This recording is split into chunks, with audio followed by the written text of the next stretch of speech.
Amém, amados?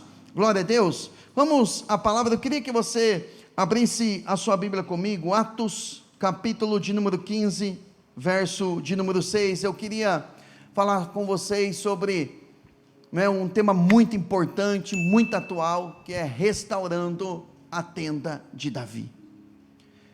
Quando falamos a respeito da tenda de Davi, ou do tabernáculo de Davi, ou, dependendo da tradução, da tenda especial de Davi, nós estamos falando de comunhão, de adoração, de intercessão, de mover profético.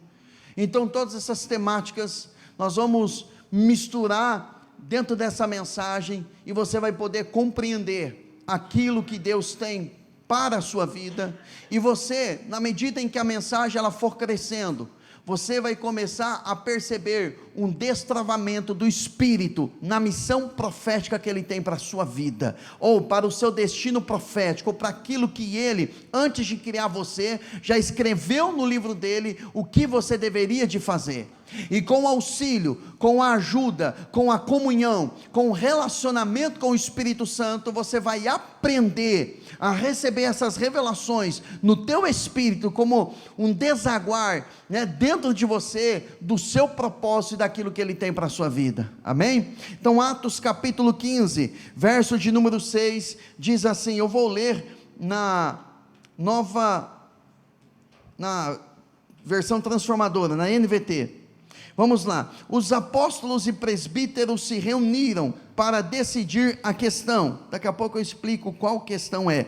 Depois de uma longa discussão, Pedro se levantou e se dirigiu a eles, dizendo: irmãos, vocês sabem que há muito tempo Deus me escolheu dentre vocês para falar aos gentios, a fim de que eles pudessem ouvir as boas novas e crer. Deus conhece o coração humano e confirmou que aceita os gentios ao lhes dar o Espírito Santo, como deu a nós.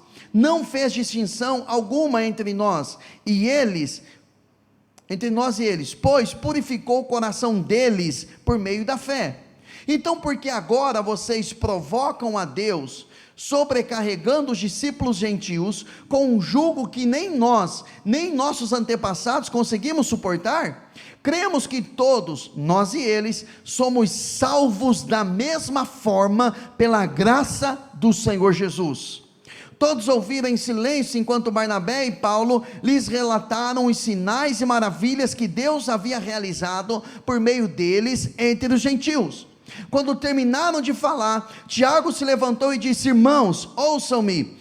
Pedro lhes falou sobre como Deus visitou primeiramente os gentios, para separar dentre eles um povo para si. Isso está em pleno acordo com o que disseram os profetas, como está escrito: depois disso voltarei e restaurarei a tenda caída de Davi, reconstruirei suas ruínas e a restaurarei, para que o restante da humanidade busque o Senhor, incluindo os gentios, todos os que chamei para serem meus. O Senhor falou, aquele que tornou todas essas coisas conhecidas desde a eternidade. Que o Espírito Santo fale conosco por essa palavra, amém? Irmãos, o texto lido aqui em Atos capítulo 15, é uma reunião, ou um concílio, entre a liderança da igreja, para resolver uma questão importante. Toda vez que você ler a palavra gentil com o, você entenda que é um povo que não pertence ao povo judeu, ou seja, há duas classificações: judeu e as demais nações, os gentios. Portanto, eu e você somos gentios. Então, nessa ocasião, estava acontecendo um erro teológico, uma briga de entendimento, vamos dizer dessa forma, entre os judeus e os gentios. Acompanhe meu raciocínio, para que depois, na hora que essa palavra for uma prática na sua vida, para que você possa entender. Os gentios estavam se convertendo. Paulo havia pregado para eles, o Espírito Santo havia descido sobre eles, Pedro também pregou na casa de Cornélio, o Espírito Santo desceu sobre os gentios. Porém, os crentes judeus estavam dizendo o seguinte, está lá em Atos 15, versículo 1, chegaram a Antioquia alguns homens da Judéia e começaram a ensinar aos irmãos, a menos que sejam circuncidados, conforme exige a lei de Moisés, vocês não poderão ser salvos. Eles estavam fazendo com que, colocando ou pregando que para eles serem salvos, eles precisavam passar pela circuncisão. O que era a circuncisão? Era pegar o órgão genital masculino, na glande, naquela pele, fazer um corte, parecido com a cirurgia de fimose nos dias de hoje, fazer o corte naquela pele, aquele derramamento de sangue ali, era uma espécie de aliança com Deus. Isso foi instituído por Deus na antiga aliança.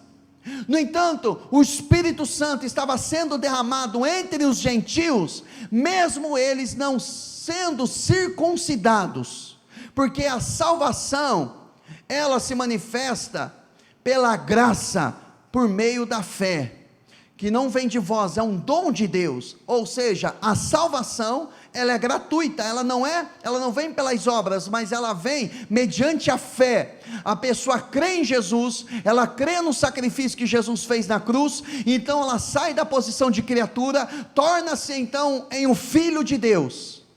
Então ela é uma pessoa salva, e o Espírito Santo vem sobre ela, e depois ela pode buscar o batismo no Espírito Santo, ser cheia de Espírito Santo, orar em outras línguas, e ela não precisa praticar a circuncisão. No entanto, havia uma briga muito forte naquela época, porque eles estavam achando que eles precisavam fazer isso. A igreja decide então reunir a liderança, e naquele concílio falou Paulo, falou Barnabé, falou Tiago, que era o pastor da igreja de Jerusalém, ali falou Pedro, e eles contaram as experiências, e para encerrar aquela discussão, Tiago, que era pastor da igreja de Jerusalém, era o líder da igreja naquela ocasião. Tiago era meio irmão de Jesus, porque ele era filho de Maria com José, e Jesus foi filho apenas de Maria, humanamente falando, então ele era meio irmão de Jesus, ele que escreve a carta de Tiago posteriormente, enfim, ele era pastor ali, e ele termina a fala dele, ele encerra um assunto, trazendo uma profecia do apóstolo, do profeta Amós, que na ocasião, no tempo de Amós, o povo estava se afastando de Deus, tinha prosperidade, eles tinham tudo, mas eles estavam abandonando a presença de Deus, e Deus, olhando para tudo aquilo, dizendo que o povo iria para o cativeiro, mas Deus disse que Ele iria restaurar a tenda caída de Davi. Quando você olha para o Antigo Testamento, você vai ver 3 ou 4 casas, ou tendas, ou templo, ou casa de Deus. Você vai ver o templo ou o tabernáculo de Moisés, na verdade não foi de Moisés, ele só recebeu a instrução, o tabernáculo de Moisés, que tinha a arca da aliança, que ficava no Santo dos Santos, não entrava uma luz sequer ali dentro, ninguém tinha acesso a não ser o sumo sacerdote uma vez por ano, e Moisés, ele constrói aquele tabernáculo, por uma direção de Deus, por uma ordem de Deus, foi Deus que deu a direção, deu a metragem, deu os metais que deveria usar, deu as repartições que ele deveria fazer, Deus nos mínimos detalhes deu a direção para Moisés. Nós vemos também, além do tabernáculo de Moisés, preste atenção, acompanhe comigo o raciocínio, amém, irmãos? Além do tabernáculo de Moisés, nós tivemos também o templo de Salomão, que aí já foi algo mais suntuoso, mais luxuoso, que também Deus deu uma direção para o Salomão construir aquele templo. Deus aparece para ele em sonhos, mas Deus tinha falado com o pai de Salomão, que foi o Davi, que Salomão construiria um templo para Deus. Aquele templo foi destruído depois com a invasão de Nabucodonosor, no ano 586 a.C., ele destrói tudo. Passou-se um tempo, na época de Esdras ele edifica um outro templo, no tempo de Herodes, na época de Jesus, ele é restaurado, e aí Jesus ele diz, não ficará pedra sobre pedra, ou seja, ele declarou, profetizou que aquele templo iria cair, e ele reconstruiria um novo templo em 3 dias, e ele estava falando do seu próprio corpo, estava falando da sua obra. Agora, a tenda de Davi, era algo muito simples, A tenda de Davi tinha a arca, que nós já ensinamos sobre a arca há 2, 3 cultos atrás. A arca era uma caixa com a tampa de ouro, tinha 2 querubins com asas em cima. Davi pega aquela arca e coloca numa tenda muito simples, madeira e linho e só isso. Só que diferente do que de Salomão e diferente de Moisés, Deus não pediu para Davi fazer aquela tenda. A tenda foi o anseio, foi o desejo, foi o coração de Davi que clamava pela presença de Deus. Era como se ele estivesse respondendo, ou se ele estivesse manifestando, é a interação do homem, é a parte do homem, é a decisão, é o livre arbítrio do homem, né? Depois de uma resposta àquilo que Deus ministra ao coração, para adorar a Deus, para estar na presença de Deus, porque Davi ele era um homem apaixonado por Deus. Interessante que não tinha móveis detalhados, não tinha nada luxuoso, era apenas uma tenda, mas Deus ficou apaixonado por aquilo. Ele disse: eu vou restaurar a tenda caída de Davi. Você lembra que o tabernáculo, que a arca, ela representava o quê? A presença de Deus, e entre os querubins ali, era dali que Deus falava. Dentro da arca tinha 3 elementos, tinha dentro da arca os mandamentos, ou seja, na presença de Deus, você recebe mandamentos da parte dele, amém, amados? Dentro da arca, tinha a vara de Arão, que havia florescido, numa época de rebelião, Moisés pede para os 12 líderes das tribos, colocar a vara na frente da arca, e aquela que florescesse, que desse amêndoas, seria o homem que Deus havia escolhido, e Arão foi escolhido, e por isso que a vara dele estava florescendo.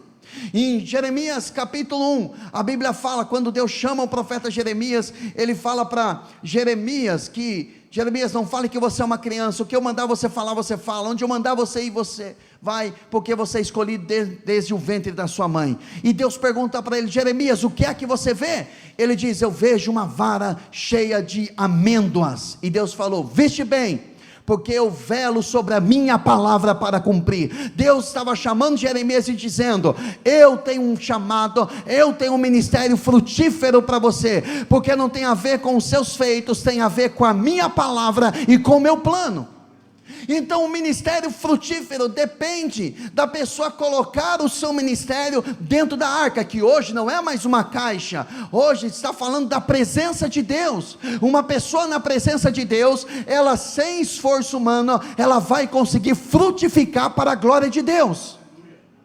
E dentro da arca também tinha o maná, que depois, na época de Jesus, quando o povo começou a dizer: não, Moisés deu para nós o maná que veio do céu, ele disse: não, Moisés não deu para vocês o pão que veio do céu, eu sou o pão que desceu do céu, porque o pão que o meu pai envia é aquele que dá vida por vocês. Então o maná tipificava o corpo de Cristo, não era, mas ele tipificava, era um tipo, ou representava o verdadeiro pão, que é Jesus.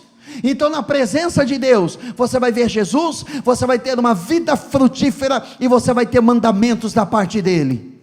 Então na presença você vai ter exatamente tudo aquilo que você precisa. Agora Davi, ele tinha um anseio pela presença de Deus. Quando ele assume o reinado de todo Israel, ele vai até Jerusalém, expulsa os jebuseus, conquista Jerusalém, coloca o nome de cidade de Davi, Sião, Jerusalém. Ele se estabelece ali, levanta um palácio para ele naquele momento, e quando Deus dá descanso para ele, ele diz: eu preciso trazer a arca, eu preciso trazer a presença. A arca, há dezenas de anos, ela estava esquecida. Quando a arca foi perdida, que a arca, quando eu falar da arca, lembre de uma coisa: presença de Deus, amém, amados? Quando é que a arca foi esquecida? Voltando alguns anos, antes de Davi foi o rei Saul, e antes de Saul tinha uma família, né, de Eli, os familiares de Eli. Eli tinha 2 filhos, Ofni e Finés, e os seus filhos se prostituíam no templo. roubavam as ofertas no templo, deitavam com as mulheres, tinha relação sexual no altar de Deus, perderam o temor, e Deus começa a chamar Samuel, falar com Samuel, envia outro profeta, depois fala com Samuel também, queria exterminar a casa de Eli por causa do pecado, porque Eli não se preocupava com a presença de Deus, Eli não corrigia os seus filhos, e aí aí estourou uma guerra. Quando estoura uma guerra, que os israelitas, eles perderam a primeira batalha, morreram mais de 4.000 homens, preste muita atenção nisso, morreu mais de 4.000 homens, quando eles começaram a perder, eles pensaram o seguinte: precisamos trazer a arca de Deus. 1 Samuel capítulo 4, verso 2, eu queria ler com vocês esse versículo, vocês estão comigo, irmãos, amém? Olha só, os filisteus atacaram e derrotaram o exército de Israel, matando cerca de 4.000 homens. Terminada a batalha, os soldados voltaram para o acampamento, e as autoridades de Israel se perguntaram: por que o Senhor causou nossa derrota diante dos filisteus? Já parou para prestar atenção, que quando nós sofremos uma derrota, perdemos alguma coisa, nós culpabilizamos a Deus. Deus, por que o Senhor permitiu isso? Por que o Senhor fez isso? Às vezes nós negligenciamos, nem tudo, tá? Cuidado para não trazer uma falsa culpa sobre você, mas muitas coisas que nós colhemos é fruto da nossa semeadura, mas nós temos que colocar um culpado, é o marido, é a esposa, é o filho, é o governo, é o país, é o bairro, é a região, é a cidade, é a economia, é isso, é aquilo, nunca somos nós. Essa é a nossa tendência. Pega uma água, fazendo favor. Então, eles colocaram a culpa em Deus. Aí ele continua: vamos trazer a arca da aliança do Senhor desde Siló, para que esteja conosco e nos livre do poder do inimigo. Lembra que eu disse uma coisa, que a arca representava o quê? A presença de Deus. Deixa eu dizer algo para você: a presença de Deus não é um amuleto para você, não é um amuleto para você. Eles disseram o seguinte: vamos trazer a arca, mas eles não pediram para trazer a arca porque eles queriam conhecer a vontade de Deus, eles não pediram a arca para eles adorarem a Deus, eles não pediram a arca, para trazer a arca para poder ver se eles estavam entristecendo a Deus. Eles queriam a arca para que apenas a presença de Deus vencesse os inimigos. Meu irmão, nós temos seminário de cura e libertação, nós cuidamos de muitas pessoas, mas a maioria das pessoas, elas querem a presença de Deus para se verem livres de um problema, ou elas querem a presença de Deus para se verem livres do diabo, se verem livres de uma opressão. Às vezes é medo de perder a família, medo de perder o casamento, então elas vêm para a presença de Deus em prol de uma bênção, de um milagre. Só que a presença de Deus, ela não é um amuleto. E eles falaram: vamos trazer a arca para vencermos os inimigos. Quando eles trouxeram a arca, irmãos, eles começaram a festejar, começaram a dançar, a tocar instrumentos. Houve um barulho de festa, de alegria no arraial dos israelitas.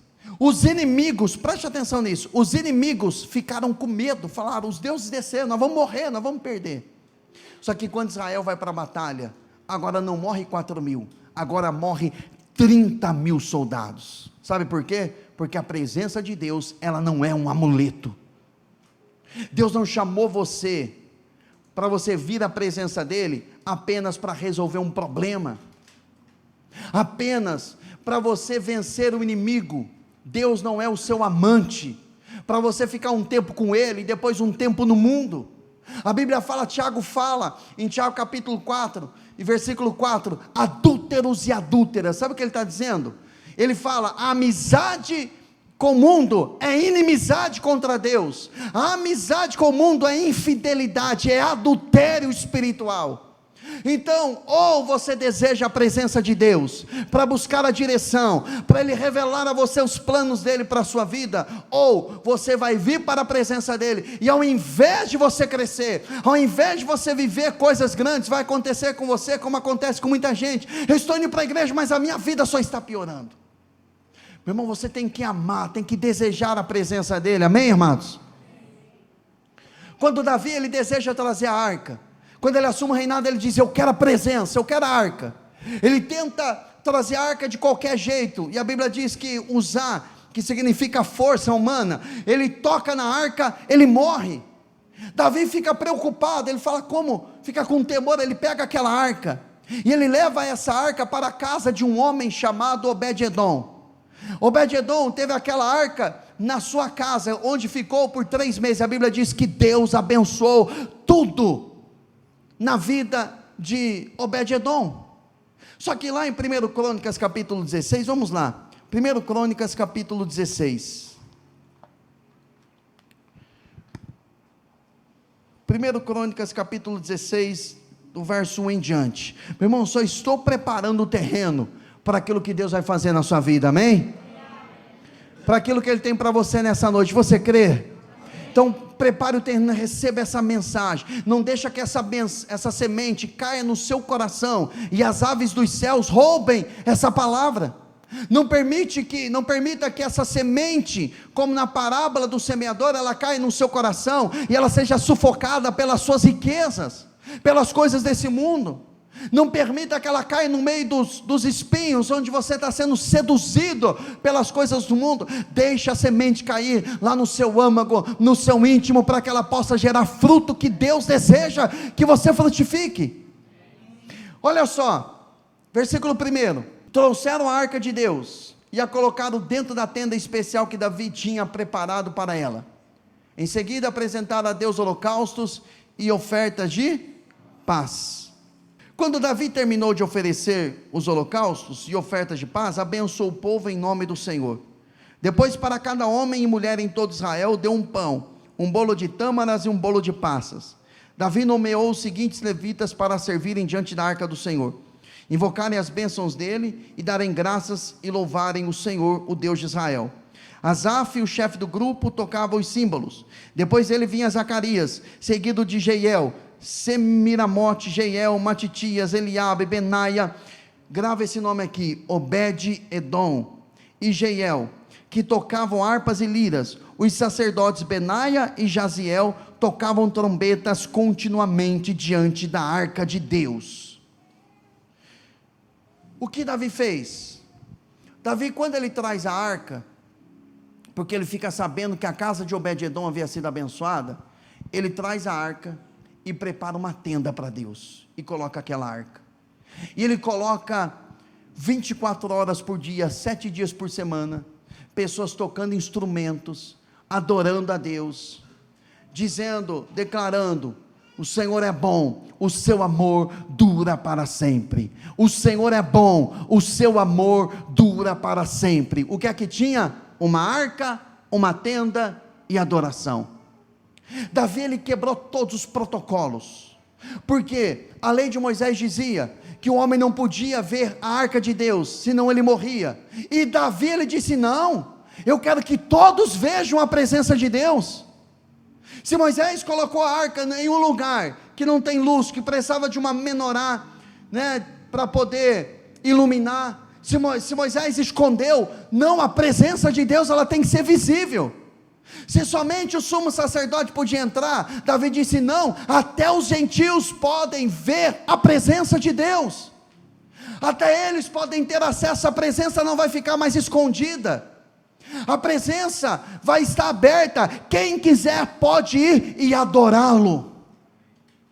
Por incrível que pareça, isso chamou a atenção de Deus. Davi, ele quebrava protocolos, porque Davi, ele amava a presença de Deus. Por isso que Davi foi chamado o homem segundo o coração de Deus. Ele ansiava pela presença.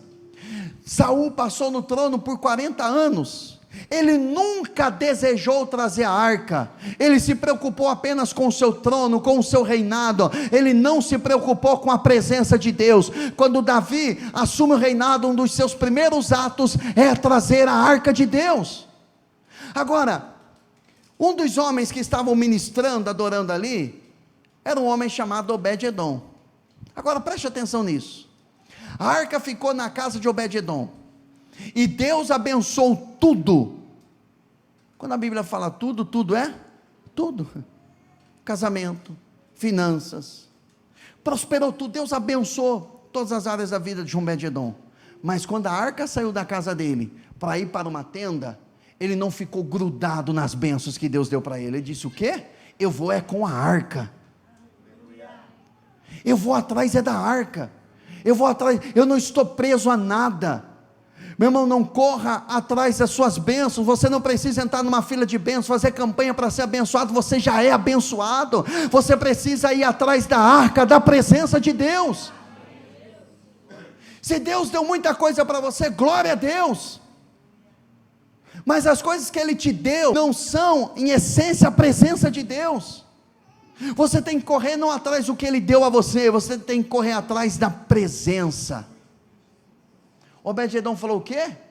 Eu deixo as bênçãos, eu deixo tudo que Deus já fez por mim, e eu quero é a presença dEle, eu vou atrás da arca. E ele se oferece a estar ali ministrando. Diante da arca, Davi instituiu ofertas, holocaustos. Meu irmão, não existe cristianismo sem renúncia, grave isso. Não existe vida com Deus sem renúncia. Evangelho que apenas promete que Deus vai fazer coisas é o evangelho coaching. Mas o evangelho de Cristo, a boa notícia de Cristo, Deus faz, Deus se move, Deus cura, Deus liberta, Deus transforma. Porém, a ideia central de Deus é você na presença dEle, e Ele em primeiro lugar no seu coração. É Ele tendo primazia, é o reino dEle, é o governo dEle sobre você. Nesse ambiente aqui, nós vemos os sacrifícios que eram feitos a Deus. O Novo Testamento fala de sacrifícios que confessam o seu nome, sacrifícios de louvor.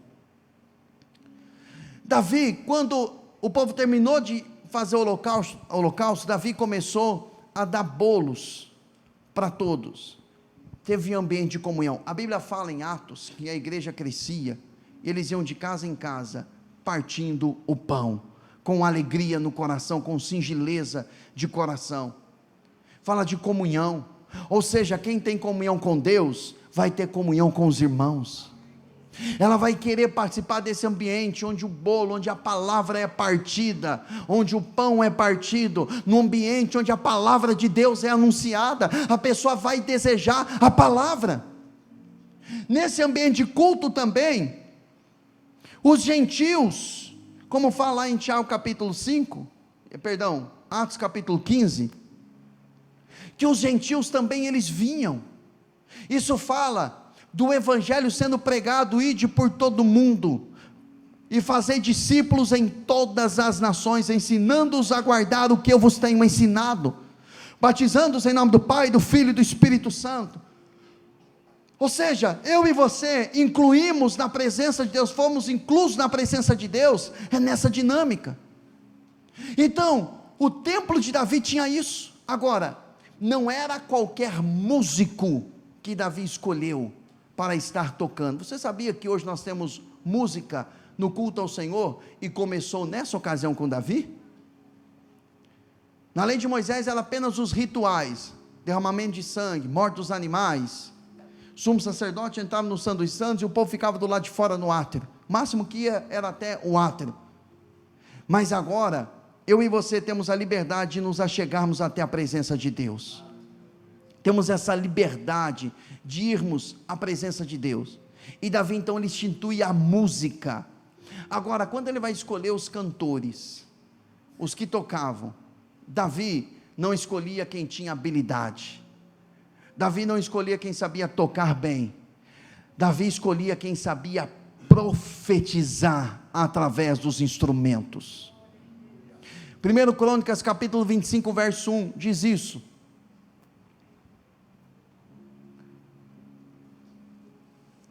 Depois, Davi e os comandantes do exército nomearam homens das famílias de Asaf, Emã e Gedutum. Pesquise sobre esses 3 homens, para profetizar, e Gedutum para profetizar, com o acompanhamento de liras, harpas e símbolos.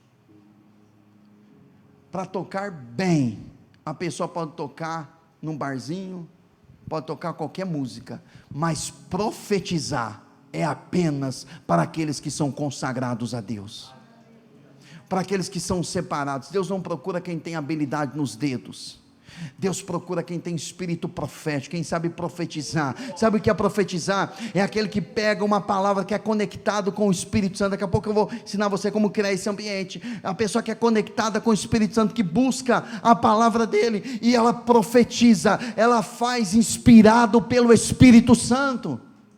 Davi era seletivo, ele não colocava qualquer um, ele colocava apenas aqueles que profetizavam. Meu irmão, a música dentro do culto é algo profético, para profetizar, ministrar ao coração de Deus. Davi, ele fazia esse tipo de seleção, e quando nós entendemos isso, e começamos a buscar esse ambiente, ou criar esse ambiente, essa atmosfera, para que o Espírito de Deus comece a falar. Quando você faz isso, você começa a destravar os seus dons, e a entender o seu chamado, porque você começa a não ouvir da boca de alguém, mas você começa a ouvir como fruto da sua contemplação a Deus. Davi, ele era um homem que era apaixonado pela presença de Deus. Davi era um homem que ele criava esses ambientes. Lembra que eu falei que na arca tinha os querubins? O tecido era um tecido de linho. Então, quando o sol projetava na arca, ele projetava também a sombra. Agora mentalize comigo, imagine comigo, a arca projetando a sombra daqueles querubins. Davi, ele gostava de dobrar os seus joelhos e adorar naquela sombra. E aí você vai entender a diferença de Davi para outros homens. Davi, ele nunca buscou o trono, ele sempre buscou a presença de Deus. Quando ele estava no deserto, depois que um outro deserto que Davi enfrentou na vida dele, ele já era rei, bem estabelecido. O seu filho, o Absalão, ele deu um golpe de estado no seu próprio pai, e Davi, para não lutar, porque Davi sabia quem ele era, Davi vai para o deserto, foge do seu filho. Davi, ele deixa tudo. Davi não lutou pelo reinado. Meu irmão, você não precisa lutar pelo seu ministério, você não precisa lutar por quem você é, você precisa apenas ir atrás da presença. Davi, ele nunca defendeu, ele não puxou a espada e falou: não, esse trono aqui quem me deu foi Deus. Quando se levantaram contra ele, o que ele fez? Ele deixou. Agora, nesse deserto ele escreve o Salmo 63, olha o coração de Davi, grava essa frase: Davi era um homem segundo o coração de Deus, e você vai começar a pegar direções de Deus, para que você também se torne no homem, na mulher segundo o coração de Deus. Salmo 63 verso 1, ó Deus, Tu és o meu Deus, eu te busco de todo o coração, minha alma tem sede de Ti, todo o meu corpo anseia por Ti, nesta terra seca. Olha a terra que ele estava no deserto, era uma terra seca, exausta e sem água. Davi não está dizendo: eu estou com sede de água, Deus, eu estou com sede de sentar no trono de novo. Eu estava sentado no trono, rodeado de homens me servindo, mulheres me servindo, centenas de milhares de soldados me servindo. Eu estou com saudade daquela vida que eu tinha. Ele estava no deserto, sem água, sem comida, numa terra seca, e ele não está dizendo que ele estava com saudade do que ele perdeu. Davi estava com saudade da presença de Deus. Você não vai ver Davi chorando, depressivo, porque ele perdeu um reinado, porque ele perdeu um trono, porque ele perdeu uma posição. Davi, ele era apaixonado pela presença de Deus. Você vai ver constantemente Davi arrancando as suas vestes de rei, pulando, dançando atrás da arca.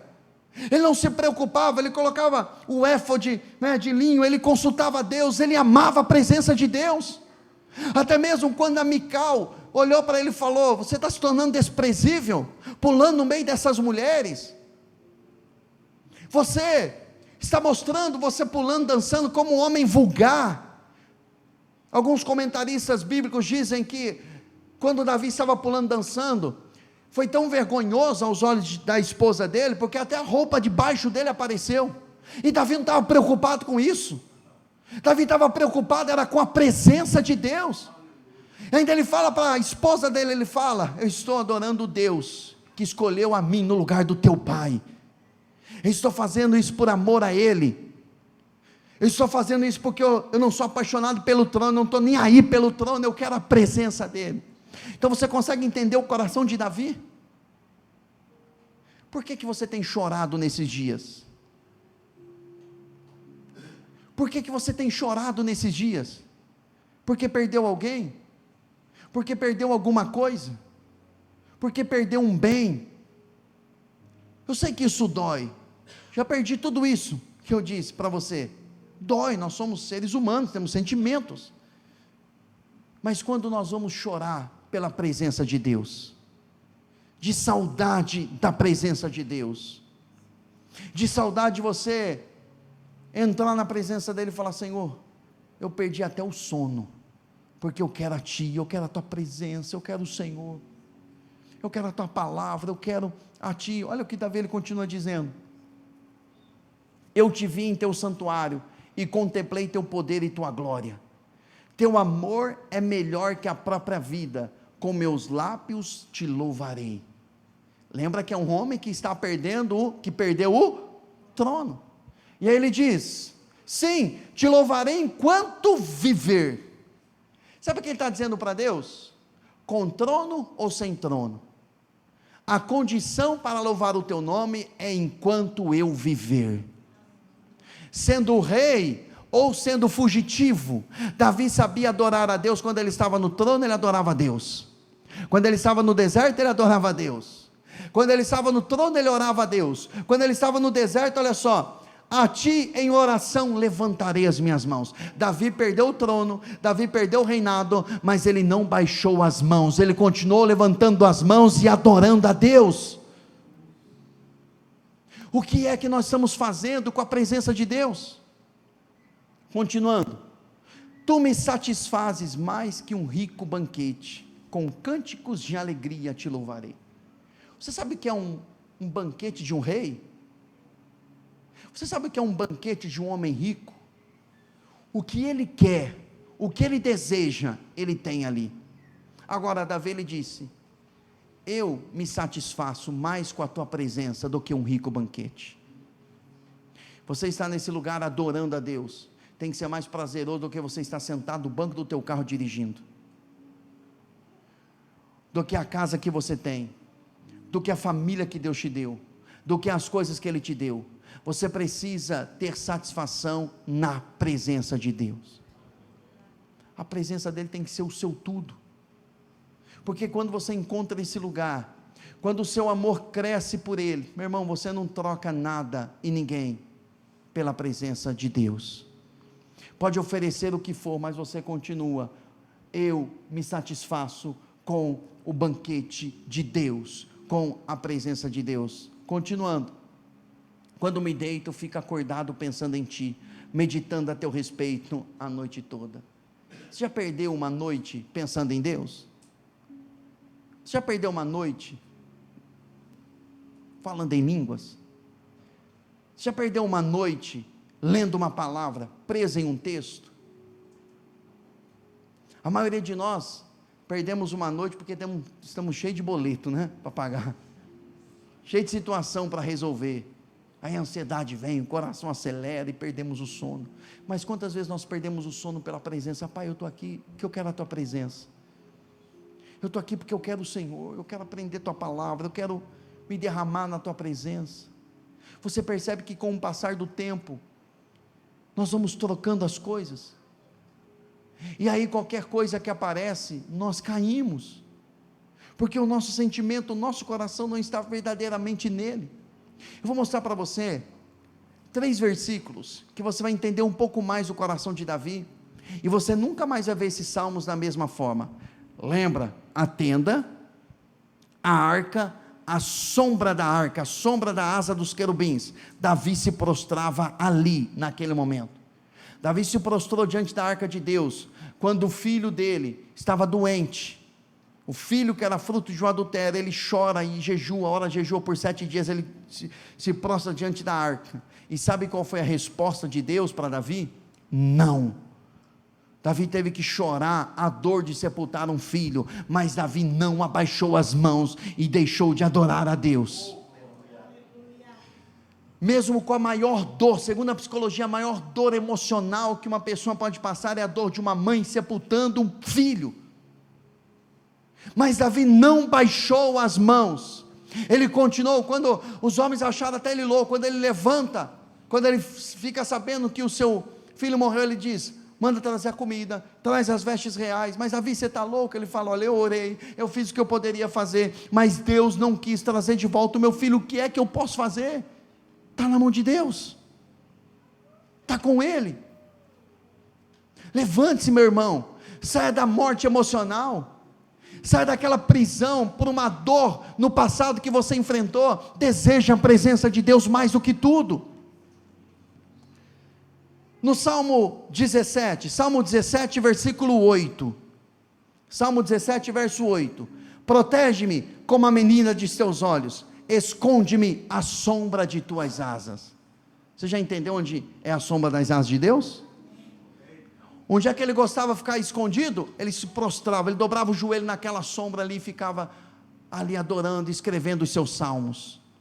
Era ali que ele se escondia. Onde é que você se esconde no dia mau? Coloca um travesseiro na cabeça, vai chorar para alguém. Não estou dizendo que isso não seja importante. Vai se trancar, vai se enfiar no meio do mato, vai pensar em se matar. Meu irmão, você tem que ir para esse lugar, você se esconde na presença, debaixo das asas de Deus. Salmo 36, verso 7, 36, verso 7, como é precioso o teu amor, ó Deus, toda a humanidade encontra abrigo à sombra de tuas asas. Toda a humanidade, sabe o que ele está dizendo? Quem quiser, a salvação está disponível. Quem quiser, a sombra do Todo-Poderoso está disponível. Toda a humanidade pode ir diante da arca, diante da sombra de Deus e descansar ali, encontrar abrigo naquele lugar. Agora o mais conhecido, o Salmo 91, verso 1. Esse tem muitos, tem até um quadro na sala da casa, né? No escritório. Tem alguns irmãos que você vai visitar, a Bíblia está até amarela na página 91, que ele deixa aberta ali. Acho que vai abençoar o ambiente, a Bíblia aberta, né? Mas enfim, aquele que habita no abrigo do Altíssimo, encontrará descanso à sombra do Todo-Poderoso. Onde é que ele encontrava descanso? Onde é que Davi habitava? No abrigo do Altíssimo. Naquele lugar ele descansava. Quando Davi, a guerra estava estourando, ou uma guerra iria estourar, sabe o que Davi fazia? Ele ia para aquele lugar seguro. Humanamente falando, uma tenda de linho é seguro para se proteger de um exército inimigo? Não, mas ele sabia que a segurança dele estava naquele lugar, ele sabia que a segurança dele estava naquele ambiente. Quando Davi institui então a tenda, ele coloca adoração, meditação na palavra. Todos os gentios podiam ir até a presença de Deus. São nesses ambientes que você vai destravar o seu destino profético. Se você ler lá em Efésios capítulo 5, verso 15, Efésios capítulo 5, verso 15, cabe mais uma palavra no coração, irmãos? Vamos lá então, mais 50 minutos de mensagem. Amém? Efésios capítulo 5, verso 15, olha só, Paulo falando, portanto, acompanhe a leitura e o raciocínio. Se você estiver um pouquinho sonolento, com o arzinho condicionado, fresquinho aqui dentro, né? Só levantar a sua mão, alguém leva um café para você, amém? A equipe está lá, se alguém quiser, só levantar a mão, mas não sai da presença, não sai da sombra do Altíssimo. Mas vamos lá, portanto, sejam cuidadosos em seu modo de vida. No grego dá a conotação assim, sejam vigilantes na vida espiritual, cuidem da sua vida espiritual, Não vivam como insensatos, mas como sábios. Aproveitem ao máximo todas as oportunidades nesses dias maus. Essa palavra oportunidade aqui, ela seria melhor traduzida, né? Nesses dias, melhor traduzida como tempo. Aproveitem o tempo. Só que essa palavra tempo no grego é a palavra kairos. No grego tem duas palavras que é traduzida por tempo. A palavra cronos, daí vem, cronos é relógio, cronologia, tempo. E a palavra kairos. Cronos é o tempo, dias, horas, meses, é o tempo do homem. Paulo usa o kairos. Então ele está dizendo o seguinte: aproveitem a oportunidade do tempo de Deus. Você sabia que o tempo de Deus na sua vida passa? Se você não agarrar ele, perdeu. Tem coisas que você tinha que ter feito para Deus alguns anos atrás, que passou o tempo. Não adianta você querer ficar no saudosismo: eu quero voltar a fazer aquilo que eu fazia 15 anos atrás. Meu irmão, acabou, passou o tempo. Passou o tempo. O tempo de fazer aquilo que Deus chamou é para aquele momento. Então Paulo está dizendo o seguinte: aproveitem o kairos, o tempo de Deus. Vocês estão entendendo, irmãos? Amém? Aí ele continua: não haja de forma impensada, mas procure entender a vontade do Senhor. Não haja de forma impensada, procure entender a vontade do Senhor. Não se embriaguem com vinho, pois ele os levará ao descontrole. Em vez disso, ou seja, em vez de beber o vinho, vocês devem de fazer isso: sejam cheios do Espírito Santo. Porque ele está dizendo o seguinte: vocês precisam entender a vontade de Deus. Como que eu vou entender a vontade do Senhor? Bebendo vinho? Se enchendo as coisas desse mundo? Eu vou entender a vontade de Deus dessa forma? Não é assim. Eu vou entender a vontade de Deus como? Sendo cheio do Espírito Santo. Procure entender a vontade de Deus sendo cheio do Espírito Santo. Como? Cantando os salmos, hinos, cânticos espirituais entre si e louvando ao Senhor de coração com música. Que música é essa? Lembra de Davi? Que ele não tinha tocadores, ele tinha pessoas que profetizavam através dos instrumentos. Então ele está dizendo o seguinte: que quando você oferece cânticos espirituais, você se enche do Espírito Santo, você entende a vontade de Deus, e você aproveita essa oportunidade de Deus. E você que tem uma vida carnal, não busca a vontade de Deus, não procura entender a vontade de Deus, não é cheio do Espírito Santo, você não vai entender a vontade de Deus.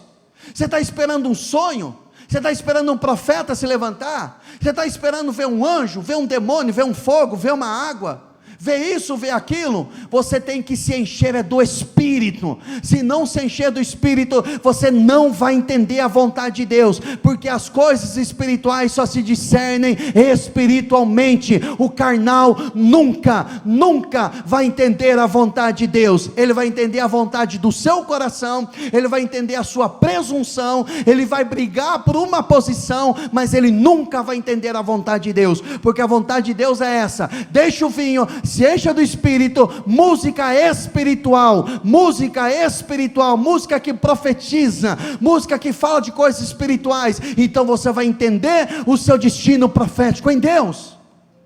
Em Atos capítulo 13, verso 1, havia profetas e havia mestres, havia profetas e havia ensino da palavra, e eles estavam orando, aliás, adorando, e eles estavam jejuando.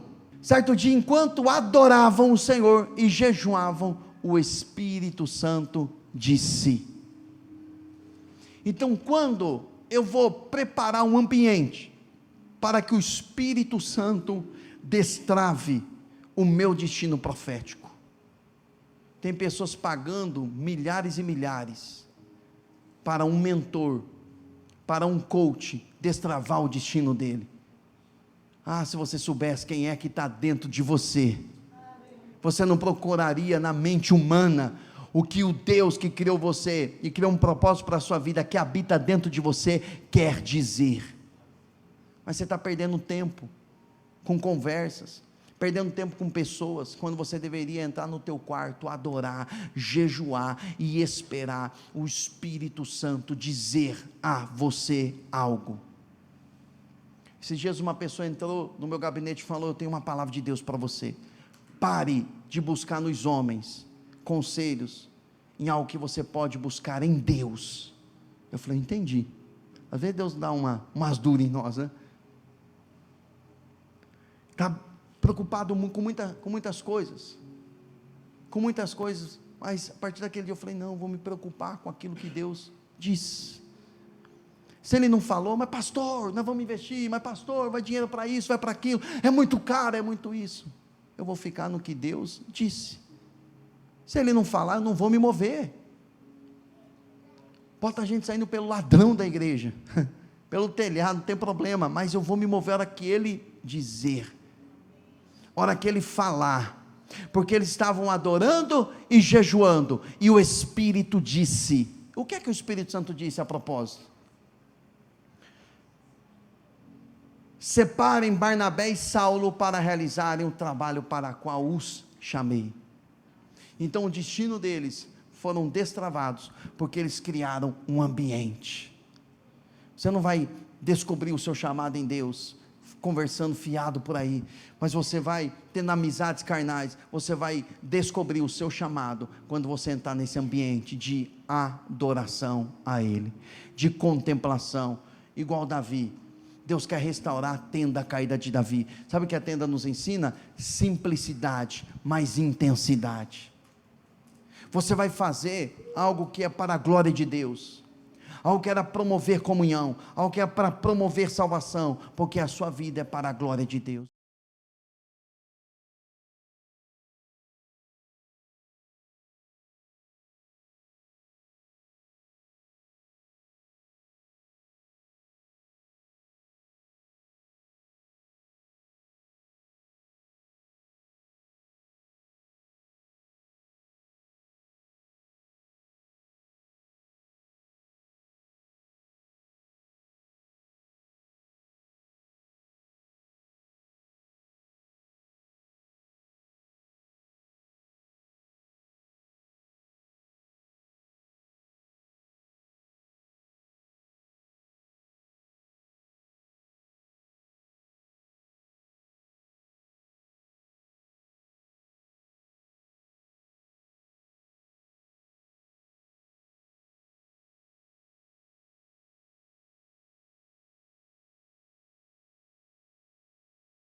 Nós tínhamos um pastor na Justiça e Paz, uma das nossas igrejas, era um pastor auxiliar, que onde você colocava ele, tudo que dava para ele fazer, acabava. Você dava um pequeno grupo, as pessoas sumiam.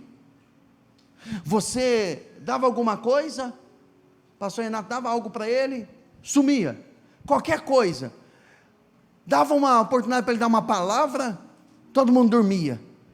Só que quando você olhava para o histórico daquela pessoa, daquele pastor, um pastor que foi usado por Deus no passado, e tem muitas igrejas em Campo Grande, no Mato Grosso do Sul, que ele iniciou, igrejas que são até grandes hoje. Aí você pergunta, mas por que hoje está nessa situação? Porque ele se perdeu no tempo de Deus, e o tempo não é mais para ele pastorear, passou, porque em um ato de rebeldia, ele deixa o que Deus tinha para ele, e agora ele quer retomar, depois de muitos anos, só que já acabou,